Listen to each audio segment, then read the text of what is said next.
Did you know that our official language Hindi was created by foreign Christian missionaries? How far-reaching is the impact of Christian missionaries across education and health sectors and even beyond? Stay tuned to find out.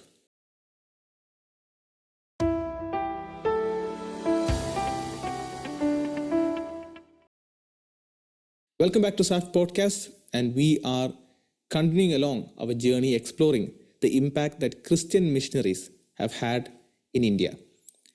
Just an episode ago, we had Vishal Mangalwadi sir on the podcast to talk about how William Carey is indeed the father of modern India. And today, we are taking the journey forward by having none other than Dr. Babu K Verghese join us on SAFT Podcast. Sir, welcome to SAFT Podcast. Namaskar. Let me give you a very quick introduction about who he is. He has a stellar biodata about himself, and then we'll get right into the meat of today's discussion. He has authored several books in English and Malayalam, including Just One Passion, Inkulab, Leherikam Appuram, and most recently, Let There Be India, the central point of today's discussion. And he has a master's in English literature, postgraduate diplomas in phonetics and Indian languages, business administration, journalism, public relations, and to top it off, a PhD in linguistics. He has also worked in reputed newspapers across India and the Middle East. That is a very commendable resume, sir, for you to start off with regards to your work that you do in this highly disputed and impactful field. And there's a lot of stuff that I want to ask you with regards to your work and your engagement, but we've got an hour to churn through this topic that we're going to talk about, the impact of Christian missionaries in India, how they proclaimed, let there be India. And that's a very poetic way to phrase it as well, looking from a Christian perspective to say, let there be India. Now, there's a lot for us to unpack, but the central thesis, the central point of your thesis is that Christian missionaries, especially foreign Christian missionaries, played a key role in creating the India that we see today. Now, at what stage in your journey or study did you come to a point where you said, you wanted to explore this further? What was the tipping point towards this field?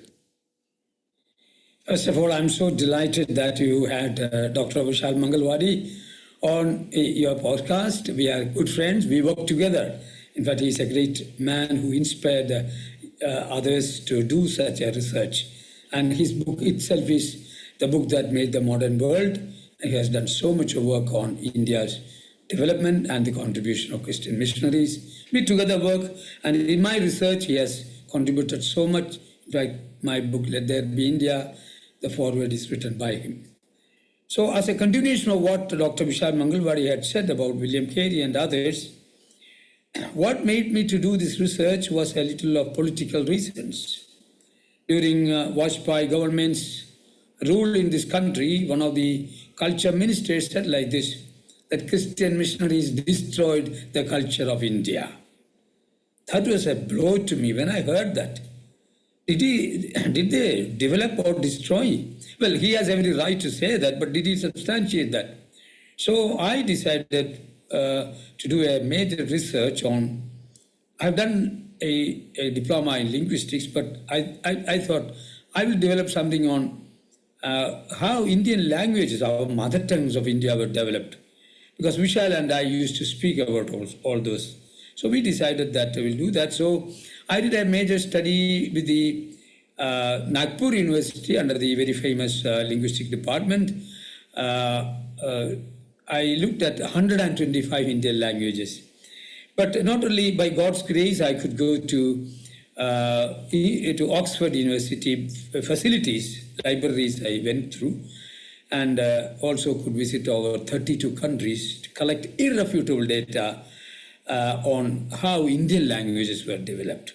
So my thesis is over 900 pages, but now I have come out a book with 400 pages. The major book is, this is the book, it is around 800 pages, Let There Be India, the impact of Bible on nation building.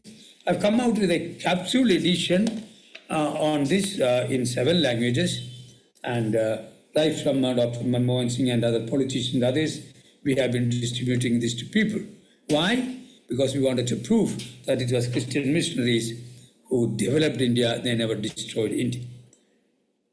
Wow, that is a very remarkable achievement to bring out an amazing thesis in that form and into the public sphere as well. Now, when we hear the idea that it was foreign Christian missionaries who made all these contributions in India, one of the immediate remarks that we would get from someone who is not familiar to this idea or not inclined to give credence to the impact of Christian missionaries would be to say that, the Britishers brought in these missionaries to advance the interest of the company, that these missionaries were in India in the first place purely to make way for more colonial power to come about. Now, that is certainly not the case. And why do you think that was not the case?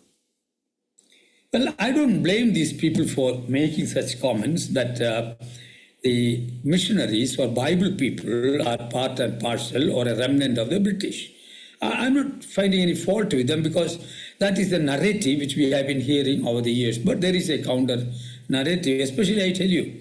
Even people like Shashi Tharoor had this problem. So Shashi Tharoor wrote a book, British Era, the Era of Darkness. So I called him up, I went and visited his house, had a detailed talk to him. I gave him this book. I said, Mr. Shashi, you have made a statement which I don't want to dispute. I know the British came and looted us, there is no one thing. But you have missed a group of people who came without their permission to India and served this nation. They didn't destroy, they developed. Then I gave my book and said, my studies are on Christian contribution to languages, literature, linguistics, literacy, printing, publishing, healthcare and health education, farming, food products, and socio-economic transformation. And I gave this book. Now he starts, he may not quote my name, but he started quoting what is written. Several politicians because of this book, have now begun to look at the Christian contribution and positively support this thesis. Absolutely. And in fact, it is a part and parcel of history that William Carey was not permitted to land in British-controlled regions. He had to land, I think it was in the Dutch-controlled areas where he was permitted to land. And then yes. Maybe it was, if I recall, it was in 1812 that a change happened in the East India Company's policies where they then began permitting missionaries to come through.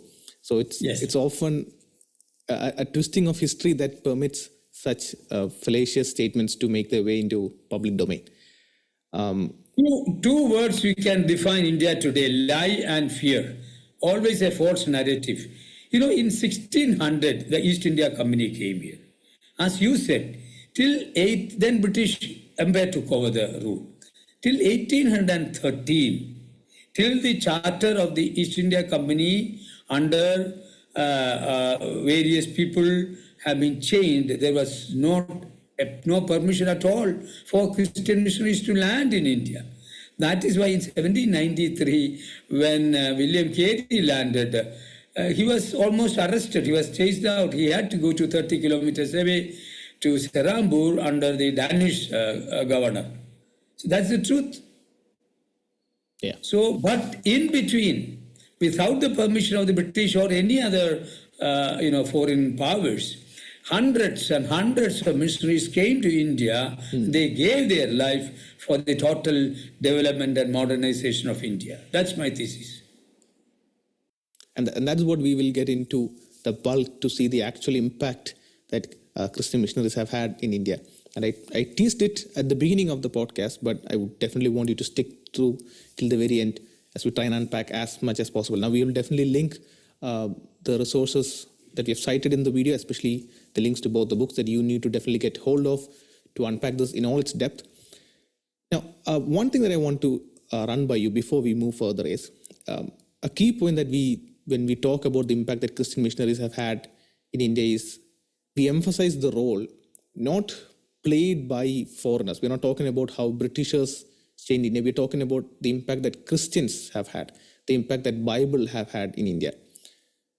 But why was it that these changes and these impacts came after foreign Christian missionaries came to India? Hasn't Christianity been here in India far longer than that, even going as far back as the 1st century? If that was the case, why did it take so long for Christianity and the Bible to bring about these changes and these impacts in India? Yes. I need to begin with a little history of India. We Indians are all foreigners. We are all, as Romila Thapar, the historian, says, Indians are believed to be sons and daughters of one of the, or the children of Noah, of Shem, Ham, and Japheth. That's true, as we read in Genesis chapter 10 and 11. We Indians are foreigners. We are children of Noah. Now, it is believed that around BC 2500, Dravidians or Mediterraneans came. Then later, 1500, the Aryas came. Then 20 more groups came. So we are a potpourri of foreigners. But again, there is something more. One group of people which very often the historians are not trying to impress much is the arrival of the Jews.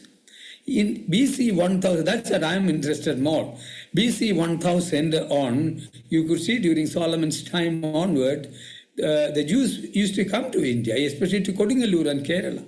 Shashi Tharoor recently said Apostle Thomas came in search of the Jews. And he said when Thomas came, it is believed that a Jewish girl in Kodingalur, she danced and she sang in Aramaic language. So that's a legend, that's a story. So why did then Jews were there, Cochin Jews were there, the Baghdadi Jews of Arabic-speaking were there in Maharashtra, then Bene Jews were there in Bombay and other places. Then you have the Manipuri Menashe group. Yeah. Now, how come Christianity came here, messages came is primarily because of these Jews. It's not as history much talked about. We have Dr. Ben-Hur. He has written the famous book, very famous research book, known as the Jewish background of Indians. Amazing book. There he has said that Apostle Thomas came primarily to speak about Jesus Christ to the Jews. Because Jesus himself said, first you go to my people. The lost tribe of Jews in India had to be told about Messiah, number one. Again, Apostle Thomas came in AD 52. Then in AD 334, a group of people from Cana came under Kanai Thoman. Then in AD 823, another group, two people, Marsapor and Matupor came. Two of them came from Syria with a lot of people. They were business people. They came to Kollam. They established the Kollam city. Now, in 1825, to celebrate the establishment of Kollam city by these two Christians, they started a calendar known as Kolla Varsham. See, Kolla Varsham is a Malayalam calendar which starts in AD 825. How many people know that? This is the Christian contribution. So, as you said, and we all know, so we have a 2,000-year-old history. But we don't know what happened. We had a lot of Jewish Christians in India. Then we had a lot of Indian Christians, especially Malayalis and South India. Then onwards to Sri Lanka and other places, Apostle Thomas has gone. Then onwards, see, historically, we don't read or learn much about that. Syrian Christians from 300 onwards, 400, 800 onwards, we read. Syrian Christians came. There has been a very strong Syrian movement. And Protestant movement was very, very active, especially in southern India. But in 1498, with the arrival of Vasco da Gama, then St. Francis Xavier, we see the coming of the Catholic missions onwards. So then in 1700, we have Sigenbald, the first Protestant big missionary in Taranganbadi. Then 1800, we have William Carey and others. Then many in the western India side.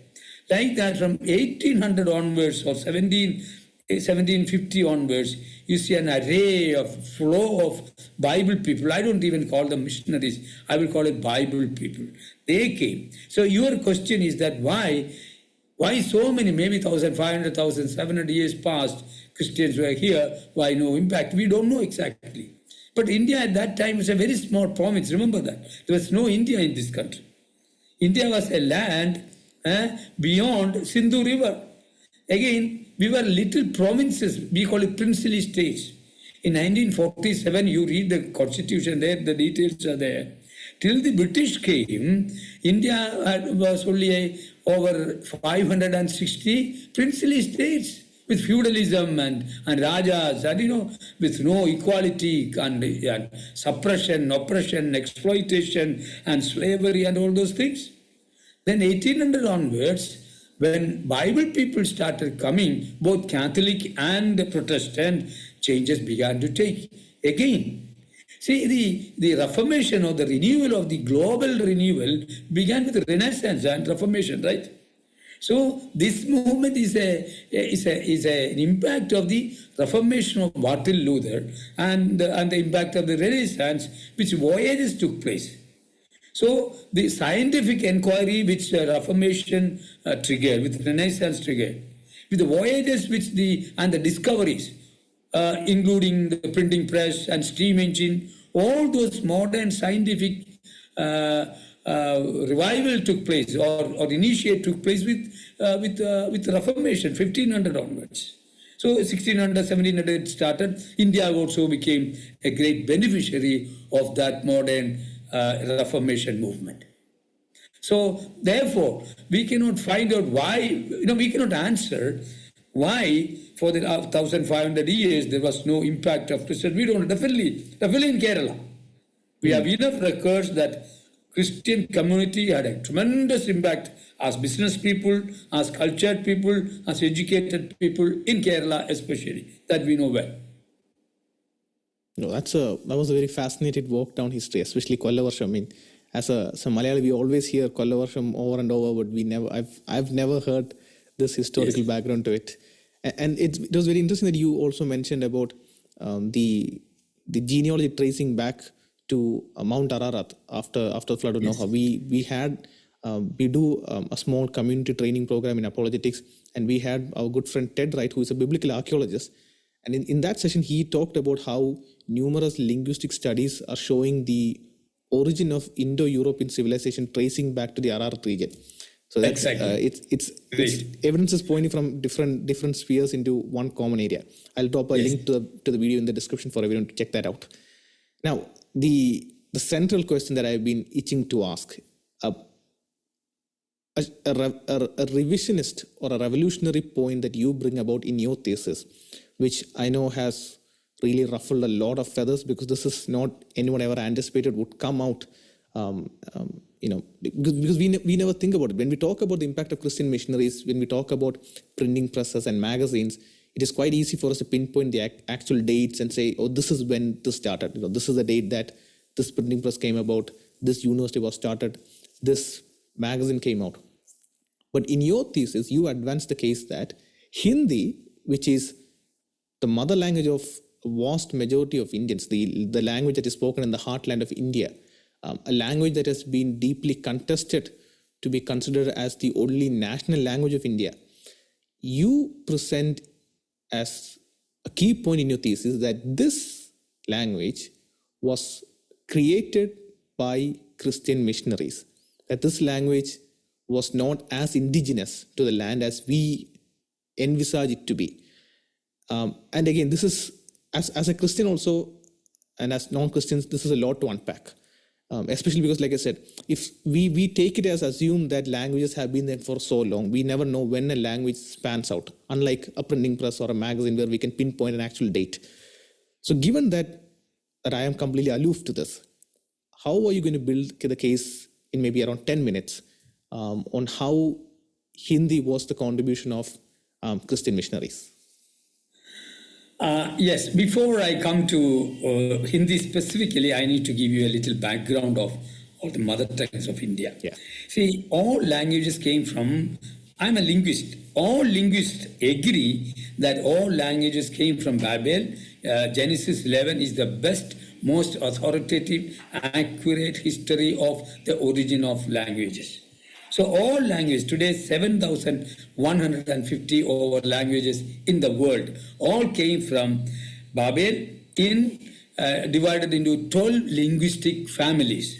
So one of the families known as Indo-Aryan or Indo-European or Indo-Iranian languages. Hindi is just one of it. So Hindi also came, or before that Hindi is a Prakrit Roop.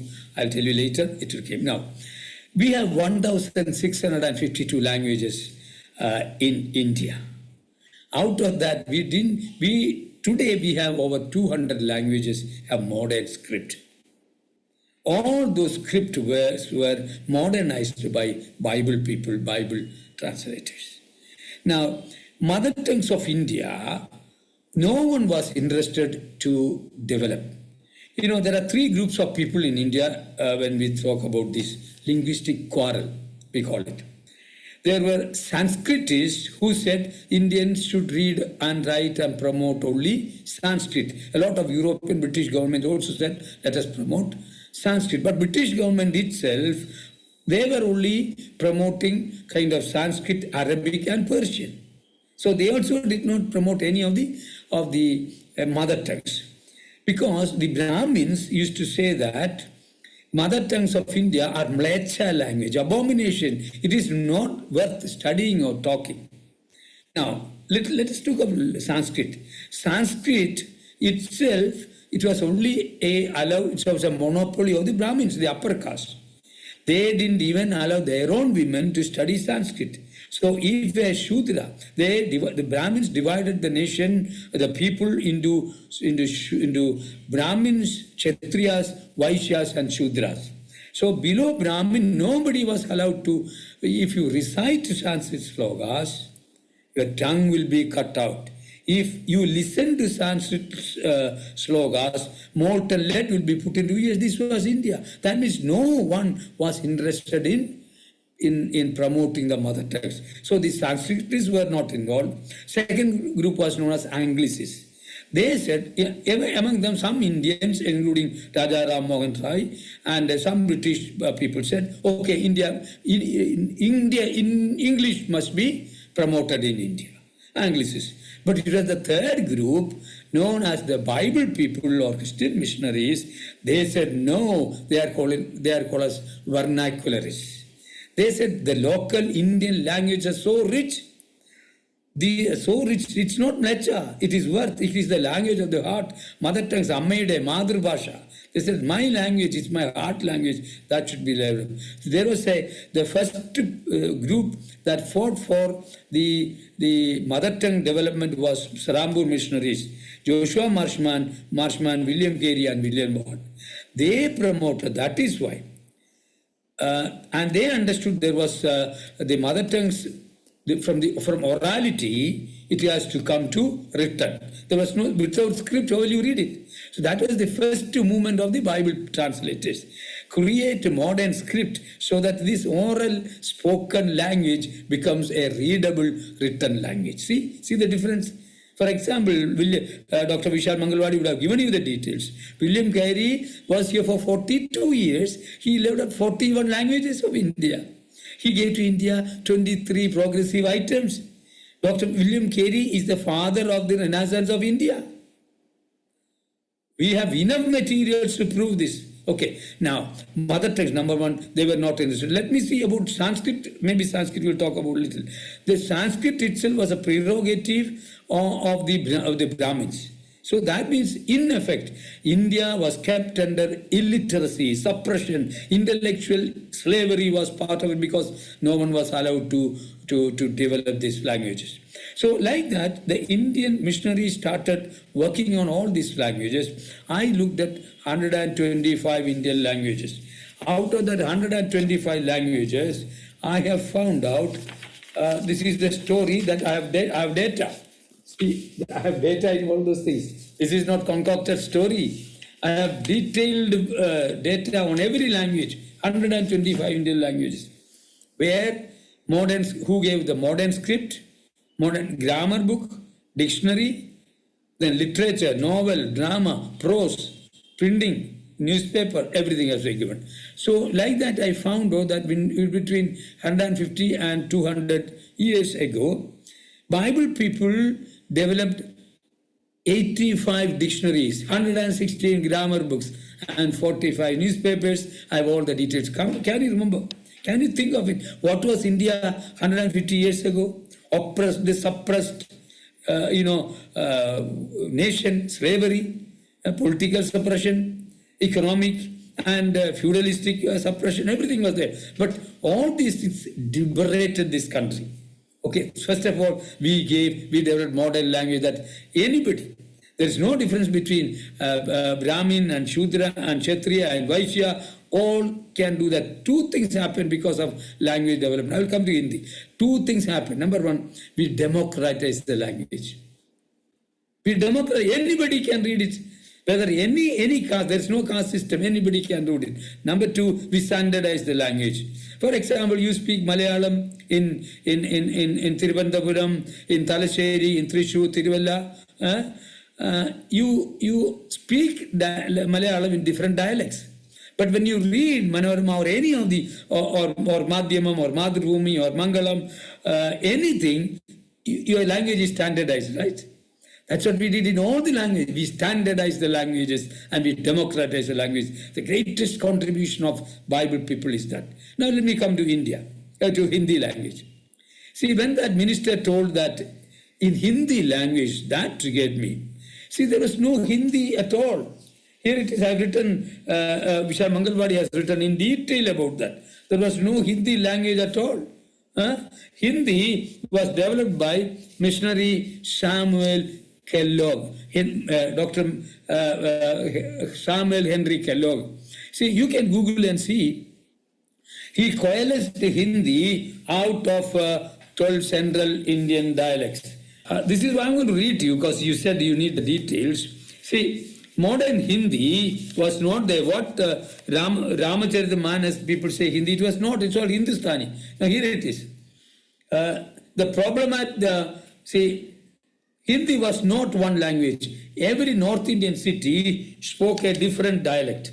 This problematic literary situation only changed after Dr. Samuel Henry Kellogg, 1839 to 1899, an American Presbyterian missionary in Allahabad, coalesced more than a dozen dialects to help create today's Hindi. Now listen to this.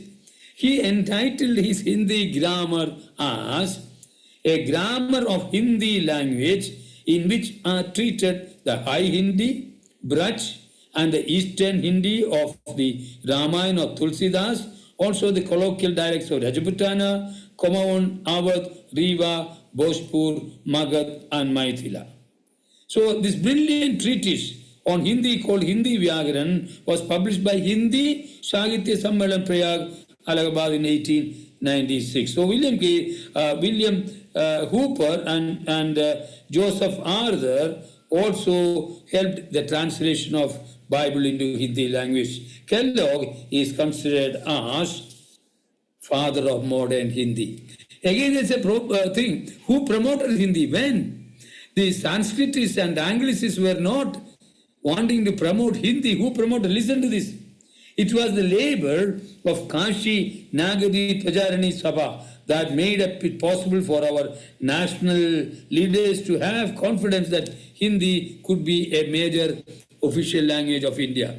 Most Indians do not know that the key figure behind the work of the Sabha was the American missionary, again, Reverend E. Greaves of Benares. This is Hindi. Today, over 30% of Indians can read Hindi. So when I say our leaders, I don't want to name any of them. I always say in my talks, it is there. When they now speak Hindi, they should first salute to Jesus Christ and Bible people. They should be grateful and thankful. Instead of that, minister said that in Hindi language. We not only developed a modern language in Hindi, we started schools in Hindi, colleges in Hindi, universities in Hindi. He produced prose and literature and newspaper. And this minister studied in Hindi because of us. And he is saying in Hindi language that we destroyed the culture. So I thank God because of that I could do this major research. Wow, that's a stunning breakdown of the history of how Hindi came about to form. And as you were mentioning, the fact that certain languages were held in divine standards, that those languages couldn't be spoken by the common person. I was thinking about different other worldviews, how Arabic is also considered in that divine sense. It's specifically within the Christian worldview where we see that the Bible could be translated into any language, that the original languages weren't seen as the language of the divine, and that has enabled translation works and also the building up of different languages. The de-divinization of language is something that the Bible can definitely take credit for itself. And Exactly. that was a wonderful breakdown. And I know that your book goes into incredible depth into all of these details. So that is definitely the place for everyone to tune into to learn more. Now, towards the end, you touched up about the impact that Christian missionaries have had in the field of education. And we've got around 30 minutes to cover through the rest. So we are going to be crunched for time. We'll try and do as best as we can to unpack it. Now, let me put it this way. What did the Christian missionaries' education efforts do that the Gurukulam system hadn't already done? Because it is taken as a matter of great pride that we had gurus and Gurukulam systems and that education was furthered in India. So what did Christian missionary education efforts do that the Gurukulams hadn't already done in India? Yeah, we need to look at the traditional historical attitude towards education. Men had a prerogative to study, only upper caste men, not even their own women. That was the situation. So education was only a prerogative of the upper caste people, upper caste men. That we should understand. Then where is the necessity for teaching? But even that teaching was limited to some kind of mathematics and little reading and writing. But again, Sanskrit Brahmins, they dealt with the Sanskrit language. That's all. So Sanskrit language, again, what is that? These Vedas, religious texts. That was Sanskrit. That too, Gurukul system. There are two things with the Number one, Shishyas, the disciples, live with the Guru and just listen to Guru. But remember, Shishya has no right. Vishal Mangalwadi always says this. The Shishyas had no right to question what the Guru says. Absent obedience to the intellectual superiority of the Guru. And again, it was only kind of repeating what these slogas are. There is no rational thinking at all. You cannot question the Guru. So it's all depending on the Guru. So therefore, there is no real dissemination of value education. So Gurukul system, the way it was there, it did some kind of arithmetic and basic, about the business transactions and trade transactions, basic things, number one. Then madrasas, Muslims had the madrasas. Then they had the toll systems, but these were all limited. Then what happened? It just died down. It died down. But what happened? As an alternative, many Christian institutions had this Gurukul system, where residential school system they started. That's a kind of Gurukul system, right? Then when the modern education came, the first school, modern education, was started by Portuguese missionaries, St. Francis Xavier, 1565. They call it Santa Fe schools. See, 1498, Vasco da Gama came. 1500 onwards, we see the impact of St. Francis Xavier and Catholic missionaries. Catholic missionaries all through from Goa to towards Mangalore to Cochin and all those things, coastal areas, they continuously they started schools there. And in Kerala, Christian missionaries started what? Pallikudam. It is Palli. Next to the Palli, next to the church is Pallikudam. And hundreds of schools were started by both Catholic and Protestant missionaries. See, in Kerala, especially, the Portuguese came, the French came, the Dutch came, the Danish came, and the English came. But all of them were very much interested in developing Kerala society, because Kerala traditionally had a very receptive way of receiving foreign ideas and ideologies, including communism and Catholicism and Jainism and all these things. So, in fact, my Jewish friends tell me it was in Kerala or India the only place where Jews were never persecuted. So they welcomed. So we had some enlightened kings also, and missionaries paved the way. APJ Abdul Kalam used to say that in Kerala, there is unity of mind in the Christian schools. They said there is no difference between a Christian and a Muslim or a Hindu or any other upper caste, lower caste system. There's a unity of mind. Again, APJ Kalam said, these Christian schools, they liberated the slavery, intellectual slavery of India. He used to say that. In every village there is a school, and school is the foundation of Kerala's development. He used to say that all over India, Kerala model of Pallikudams by Christian ministry should be the model all over India. That's true. A man like APJ Abdul Kalam used to say that. He used to be there for several years. Now, this from Pallikudams, what happened? Then we had the schools and colleges and the universities. In fact, go back a little. It was kindergarten. The kindergarten itself was the contribution of Pandita Ramabai in Maharashtra. Can you imagine? A Brahmin woman thrown out because she studied Sanskrit. She had an encounter with Jesus Christ. She should have got, you see, our chief minister, former chief minister Sharad Pawar said, Pandita Ramabai should have got the Nobel Prize. Unfortunately, she is a Christian. She could not get it. She liberated the women, liberated, poor illiterate people. So she started the kindergarten system. Then we have university started. The first university in India was William Carey, 1818 in Serambur. Then 1857, John Wilson started the first Bombay University. William Miller started the 1857, the Madras University. 1857, Calcutta University was also started by our people after the model of Serambur University. So from kindergarten to school to college to university, the liberation of India as intellectual mind was the contribution of Christian missionaries. I can talk for hours on Christian contribution to education in India. See, we were suppressed. That's what we should understand. It is just not mere schools and colleges. You are not allowed to think. You are not allowed to read. You are not allowed to move. It was total slavery. My friend Vallika Mohandas has written a book, Kerala, Missionary Kerala. There he used to say that, what was Kerala before the Christian missionaries came? You cannot speak. There's a difference between caste systems. A lower caste man, he cannot speak the language of the upper caste. He cannot dress the way they do. He cannot move. He cannot work. He was a slave.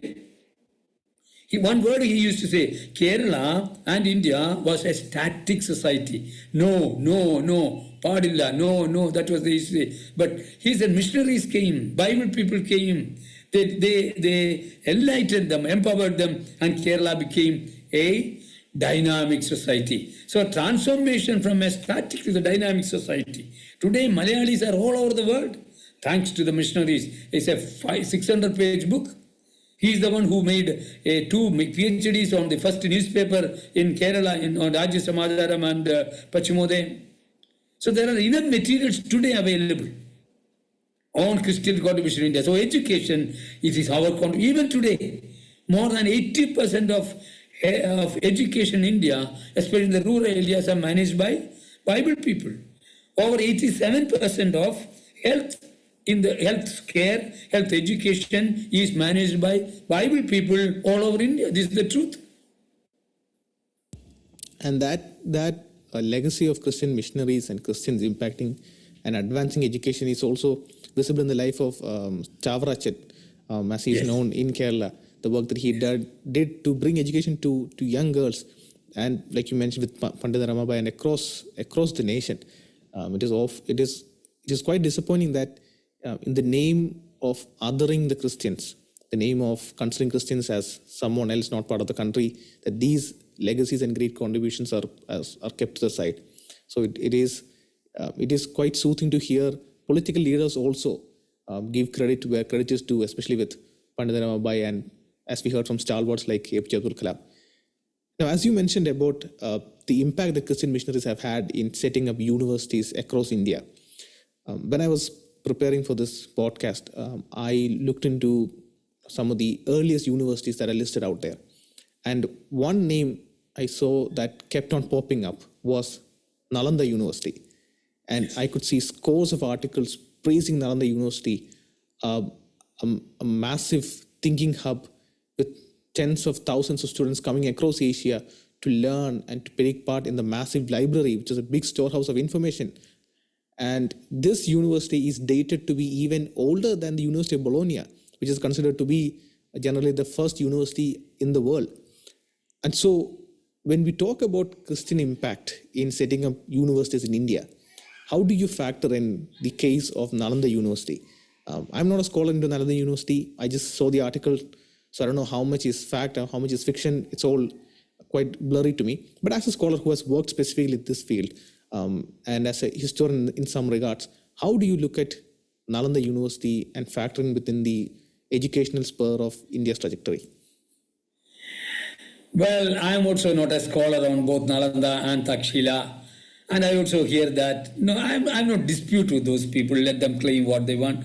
If it is so, as an Indian, I'm also a Bharati and I am proud about it. But what is the reality? Nalanda and Takshila, they were Buddhist religious centers. Religion was taught there. Now, can anybody give me a syllabus on science or anything in Nalanda and Takshila? Nobody has it. Where is the library? What happened to it? Nobody destroyed. We have no story about that. What happened? Tell me. See, you can always claim something. You can bask in the glory of the past. But where are the facts? Number one, again, it was not astronomy taught there. It was astrology mixed with religion. The first astronomical science lab science study was done by William Carey in 1820s. First science lab was Mr. Mack of Sarampur. This is the truth. So I have no problem if we say that these two great universities, international, global, but then what happened? Where are the global products, global Indians who came out of Nalanda, Sachida? Do we hear anything about them? Anyone? See, now we know APJ Abdul Kalam and others where they studied, right? If such a great universities were there, where is the remnant? What happened to it? Nobody has an answer. Tell me. I am not against anybody basking, including me, can bask in past glory. But what is the impact? Did they study science? Did they study rational thinking? Did they renew this kind? See, for example, I'll tell you. I was in Rajamandri in Andhra Pradesh last week. I went to the place where a dam was built by Dr. Yeah, he did it. A Christian, an engineer, he did it. It was a dam. We used to build, as Vishal used to say, we were experts in building temples in the river, not dams. Dr. Arthur Cotton, yes. Dr. Arthur Cotton came to India at the age of 18. He built so many ports and dams. And today Andhra Pradesh is a grain land of India, all because of Arthur Cotton. And again there was C.P. Brown, the modern, the father of modern Telugu. Now, such people, Bible people did a lot of these things. So Takshila and others, I have no dispute. Let us all glory in that. But I don't see any practical impact of it. Religion was there. But remember this, possible. Buddhism was the largest converting religion, you know that? World over. Probably they would have studied at Takshila and Nalanda, Buddhism, and they have found all over the world. Japan or China or Indonesia, all those places. So Buddhism is the largest, has the largest followers. So it is a Buddhist study centers. That was something that also came up when I was looking into Nalanda. The fact that it didn't appear to be, like you mentioned, a university where curriculum of the sorts that we are familiar with modern universities was prominent. That seems to be a key distinguishing factors between universities that are claimed to be much ancient than the University of Bologna and starting with the University of Bologna. Even in fact, there's one other university which is said to be actually the oldest ever, based out of Morocco, started by a Muslim woman. And even there, as you dig into it, it appears to be, again, not an expert, but the immediate image that you get from articles that are written very proactively and supportively of the university's history is that it started off as a religious center, which appears to be the key distinction between Christian universities and universities run by Christian missionaries in India. Again, a lot more to unpack, but we haven't got the time to dig further into it. Now, as we come to the close of this very fascinating dialogue that we've been having, one key impact, there are many that we mentioned, but something that really stands close to our heart, especially in Kerala as well, is the revolutionary social transformation that missionaries brought about in uplifting humans. The advancement of human rights, the advancement of women equality in a lot of frontiers. I mean, we could speak for hours on end about all the different changes brought about by Christian missionaries. But to someone who is completely unaware about how Christian missionaries, and as you would say, Bible people, brought about change that uplifted the life of the downtrodden and the downcast in India, what are some of the key points that you would list out? Let me start with walking. Right, in Kerala, there was such a distinction between the Brahmins and others. From Brahmin and a Nair, 120 feet or various types of feet, they cannot walk on the same street. Number one, walking. Missionaries came, they broke it off, they said anybody can go, equality. The Kerala society taught man is born unequal. Brahminism taught that man is born unequal. The greatest tragedy of the corruption of this country is caste system. Caste is a curse, even today in India, though it is legally banned. That's true. Okay, but Kerala, people took it over. So missionaries said, no, anybody can go. Walking. Number two, talking. You can't talk the language of the Brahmins. Shudra cannot. For example, in Palakkad, one Shudra man, it was uppa, the word for salt was uppa in Malayalam. So a Shudra cannot say. He has to say something like puliyadi or something like that. Puliyadi. So this Shudra man said uppa and he was beaten to death. Read Shudra Menon's story, not my story. Read the Kerala history books written by the government of India, of Kerala. It is there. So you can walk, you can talk, you can work. Brahmins, you have to, all others are slaves. They work hard. They work all through without any limitations of time. And they have to till the soil, they have to make everything and give everything to the Brahmins. So walk, talk, work, right? Then eat food. They cannot eat. Where do you get the food? You have get in a kumul, in a little leaf, you get a little food, that's all. You cannot eat what the Brahmins are eating. So if food, you can do that. Then dress. Our women, Kerala women or Indian women were not allowed to wear the upper part of their dress, anything. So we call it battle for bra, battle for blouse. It was initiated by Bible people, missionaries. There's a lot written about that. So dress. Remember all these things. Think of India, think of a Kerala without all these things. This was even 1920s in Mallappalli. One boy was sold for 1 anna. 1920s. There is a Vinu Paul's great book on slavery of Kerala, slavery of India. A lot of books today are available. See, with all this, our movement with Vishal Mangalwadi and all, lot of materials now available, done authoritatively from universities on what our contribution, what was India earlier. See, our old glory is only a kind of puffed up balloon. It's not. The truth is that we had a very unfortunate, suppressed, religious, feudalistic society. There's no freedom to talk. Again, freedom of talking.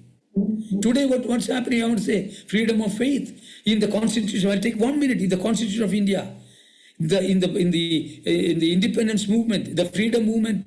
It was Bishop. It was C.F. Andrews, missionary who went to Africa and brought Mahatma Gandhi, and it was Bishop Bascom Pickett who asked 2 hours before his death Gandhi to leave Delhi.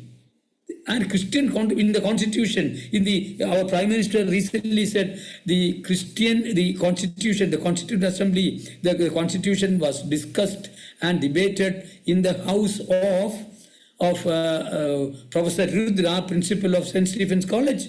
Missionaries were there, Williams were there, a lot of people, missionaries were there. So Christian contribution even to the development of India and the freedom movement was amazing.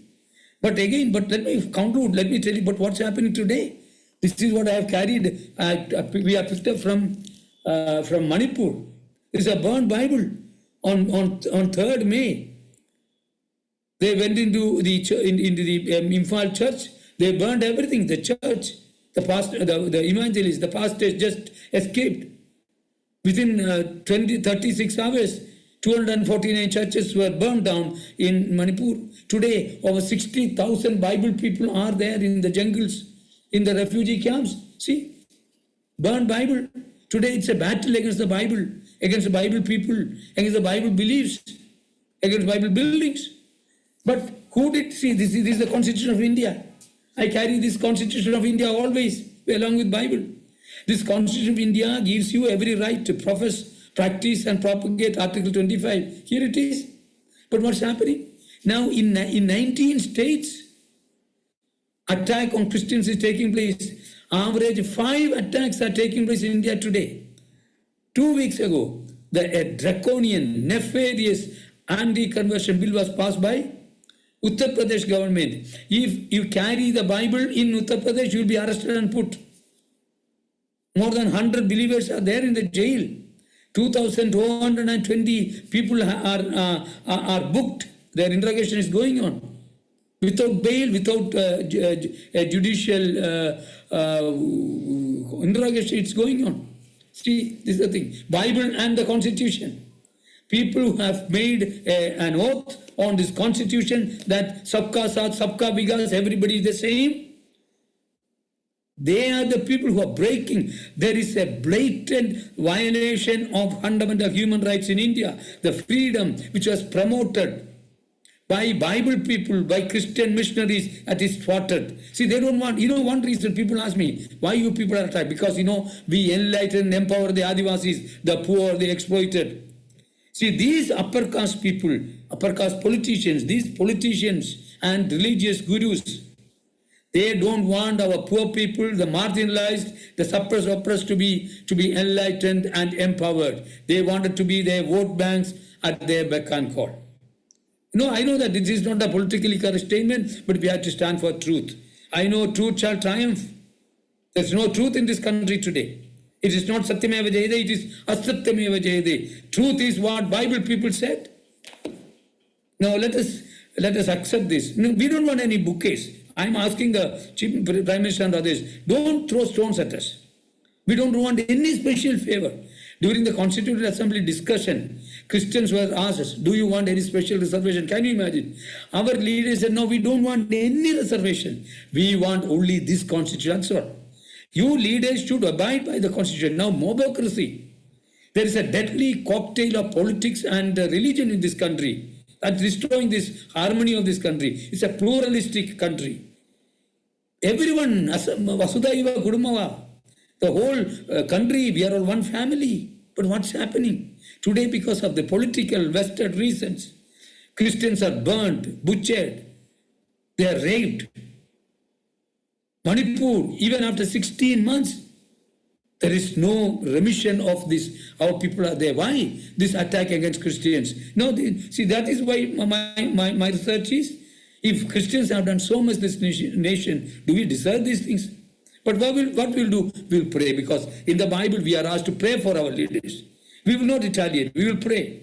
Pray that you will have good sense to create harmony, peace and tranquility in this country. Let us burn hatred, not burn people. Ahimsa. You see, non-violence of Gandhi is that created modern India, liberated India. That non-violence concept itself came from what? From the Sermon on the Mount, the Bible of Jesus Christ, who said, "You have slapped on the right, show the left also." This is the basis of India's harmony. 76 years we had it. But today what's happening? You have no freedom. You can't carry Bible. You can't have a prayer meeting. Now the government, the authorities will tell you what to believe, what to wear, what to talk, where to go, where to worship, what to pray. We are going back to Manu rule of the 200 years ago. India is going to be doomed. Democracy is being doomed. Freedom is being threatened.